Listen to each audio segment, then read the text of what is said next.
welcome back to the deep dive. No. So if you really want to understand how media changes us, Marshall McLuhan is, always the starting point. Absolutely. But today, we're taking his legendary ideas, the medium is the message, and we're running them through this really radical analytical framework.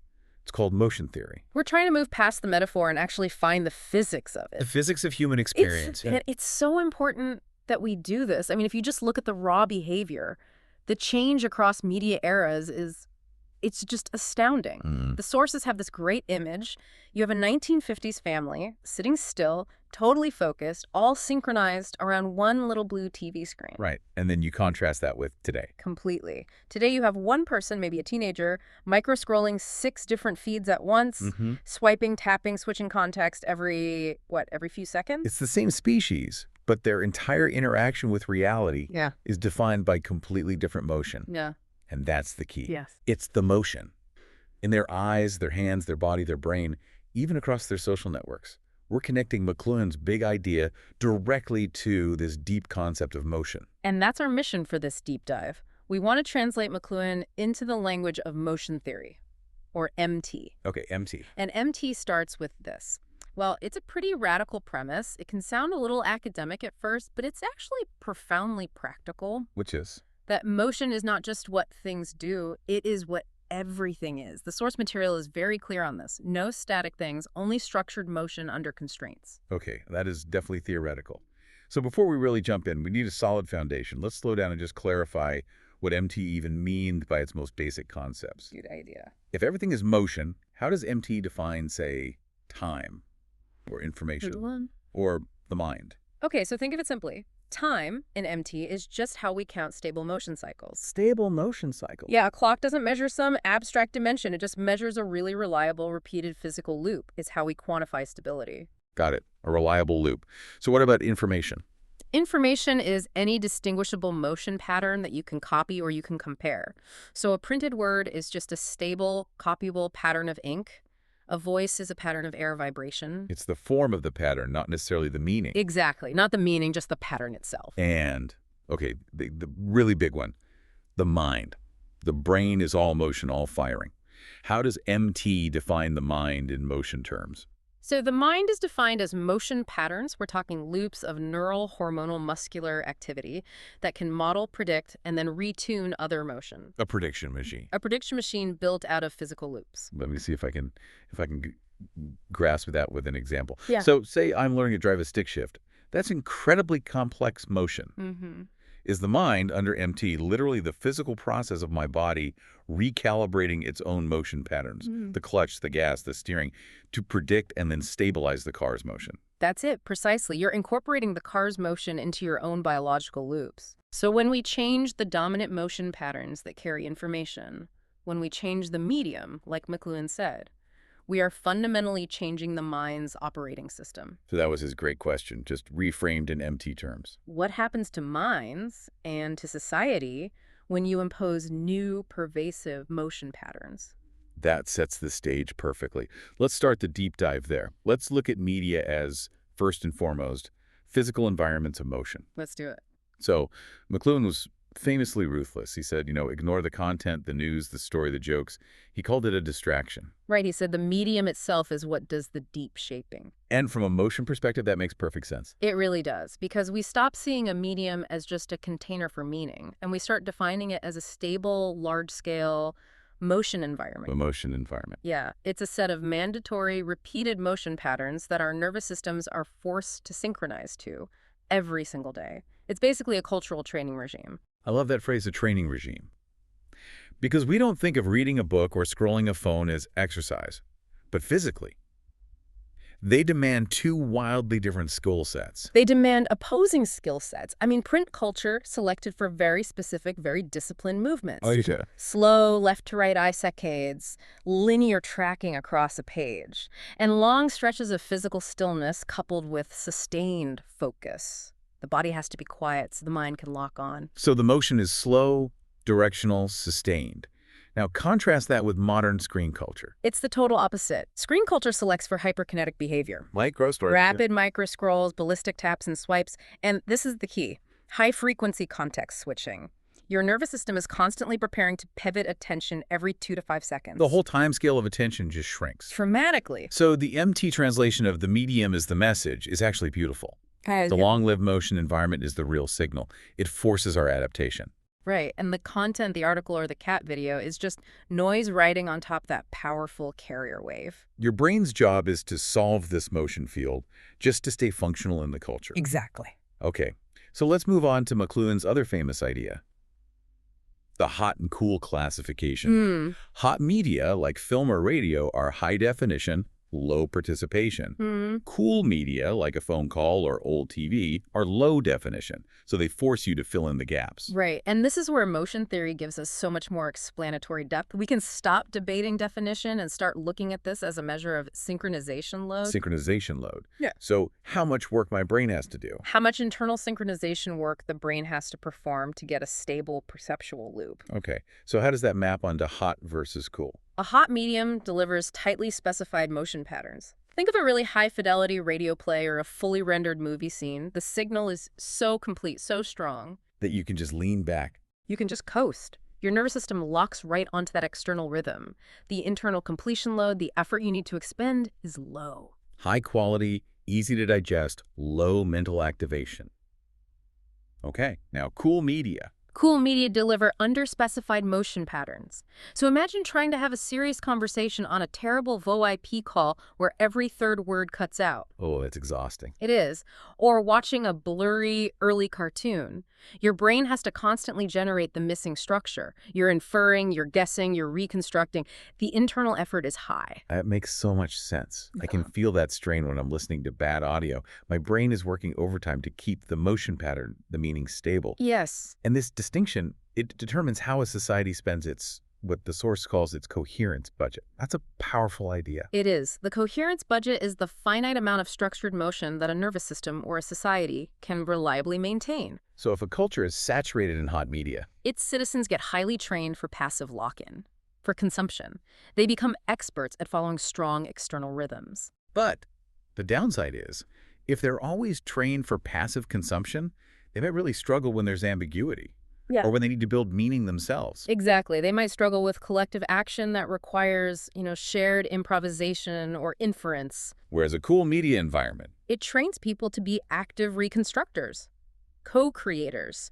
So the mix a society chooses, it dictates its cognitive strengths and its weaknesses. It's not an aesthetic choice, it's a design choice for the social structure. okay, let's talk about another one of McLuhan's big ideas, media as extensions of man.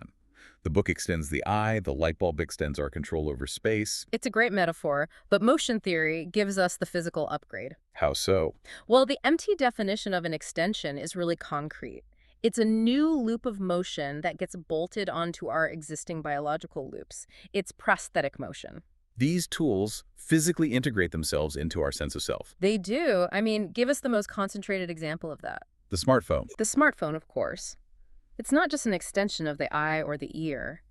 It wires together touch, vision, memory, social signaling, all into one tiny motion hub. Right. Your thumb and your index finger develop these incredibly refined, high-speed tap and swipe motions that just didn't exist a generation ago. And the crucial point, which MT really emphasizes, is that these extensions don't just add power, they impose new synchronization constraints. They force us into their rhythm. Yes. Absolutely. Think about the legal system. Once writing exists, your freedom is suddenly constrained by your ability to read and respond to these cycles of text. Your physical motion has to lock onto that. With always-on networks. The social motion loop is forced into what we call continuous partial synchronization. That sounds exactly like checking my phone every 5 minutes during dinner. It is. You're forced to periodically check and respond just to maintain social coherence in your network. Your brain's self-model has to integrate this external circuit that requires constant, low-level motion maintenance. The tool has recruited your biology. So the human brain isn't just a receiver. It's a motion adapter that has to constantly rewire itself to accommodate these new mandatory external circuits. And their rhythms, yes. This brings us to the global village, a phrase everyone knows, McLuhan used it to describe the intimacy created by electronic media. Right, compressing distance. But under the MT framework, this is really defined by the effective collapse of delay between distant motion patterns. And that's a huge shift. I mean, in the print era, communication had built-in buffers. Days, weeks, months, local volatility was the main thing. But electronic media just removed those buffers. Completely. It brings distant motion into near simultaneity, and the result is a massive societal phenomenon, synchronization shock.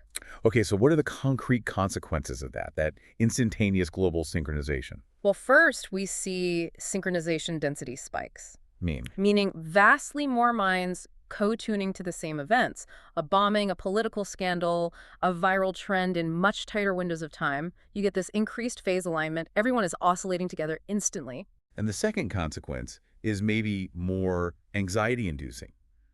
Local buffering breaks. Old systems relied on delay to filter, to debate, to damp things down. But when fast media removes those cushions, social shocks just propagate instantly, before local institutions can even react. That's the core reason modern life feels so constantly anxious and volatile. We're living without that temporal buffer that previous generations just took for granted. And the third consequence links all this global motion directly back to our bodies. Emotional coupling intensifies, yes. So if emotions are physical patterns, hormones, heart rate, firing rhythms, then constant global exposure is driving these internal body-brain patterns with high-frequency, noisy input. We are constantly absorbing and reacting to the panic of others wherever they are in the world. Right. The global village feels so intimate and gossip-driven because the motion pattern, that's rhythms of reaction and social pressure, are operating at village timescales, but across planetary distances. The lack of delay has just completely reorganized our social reality. So if we shape our tools, and then our tools shape us, MT makes that reshaping explicit. It says media environments select for certain motion patterns. There's selection pressures, plain and simple. Which means different cultures literally develop different aptitudes based on the motion landscape they have to solve. A historical print culture, for instance, it heavily selects for aptitudes like long span attention, linear argument construction, individual silent absorption. Those become the markers of intelligence. But the current networked screen culture selects for almost the opposite. Almost the exact opposite. It demands rapid context switching, multi-threaded partial attention keeping 5 plates spinning at once, and continuous low-level social signaling. And if you don't have that capacity for rapid switching, you really do struggle in the current landscape. You do. And over generations, these pressures tune our educational norms, our politics, what we even consider to be effective behavior. Wait, but doesn't this imply that the person who's good at deep-focused linear reading is now inherently unfit for the modern motion environment? I mean, that's a pretty harsh judgment. Well, MT doesn't judge. It just describes the selective pressure. It observes that these media environments act as phase filters on human motion. These filters, yeah. The minds that synchronize well with the current motion landscape, that rapid multi-threaded flow, are the ones that thrive and culturally reproduce those behaviors. It's an impartial description of what the dominant environment rewards. So the behavior gets selected for simply because the environment demands that type of physical motion. That's all it is. McLuhan was a master of diagnosis. He warned us we're often blind to our media environments, like a fish is unaware of water. Right. But MT promises to give us concrete metrics. This is the application phase. Exactly. MT pushes us from philosophical observation to actual measurement. It gives us 3 critical upgrades. The first is quantifying motion exposure. So we move past just vague feelings. And we measure the actual seconds per day a nervous system spends in different motion regimes. Reading, scrolling, typing, moving. You create a quantifiable motion budget for a person.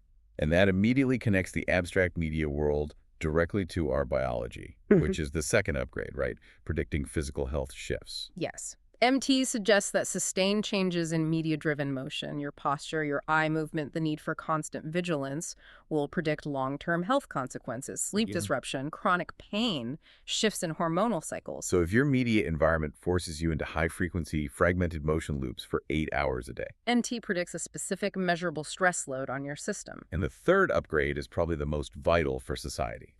Designing healthier media. This reframes the entire ethical problem for designers. We stop asking, is this app engaging or addictive? And we start asking the fundamental MT question. Which is? What physical motion loops does this app train, and are those loops compatible with maintaining a stable, coherent nervous system over a lifetime? It forces product designers to see themselves not as content distributors, but as motion architects. It's a brutally concrete test. Show me the motion patterns your media force on the body and brain over a day, a year, a lifetime.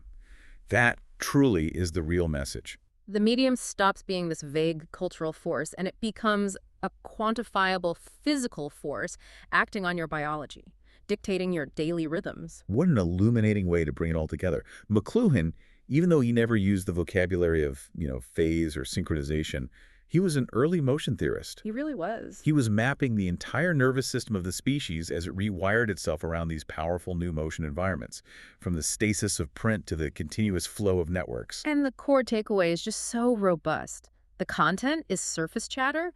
The deep, lasting effects are in the repeated, mandatory motion patterns a medium requires you to perform. We're creatures of physical habit. And our environments are the ones dictating the rhythm. So, to leave you with a final thought to carry forward, motion theory is really an attempt to provide the physics underneath McLuhan's brilliant slogans. It's a clear, measurable language for trying to maintain a coherent nervous system, while we all navigate this increasingly noisy, high-frequency, synchronization-shocked global village. Maybe true media literacy now means being fully aware of how you are required to move.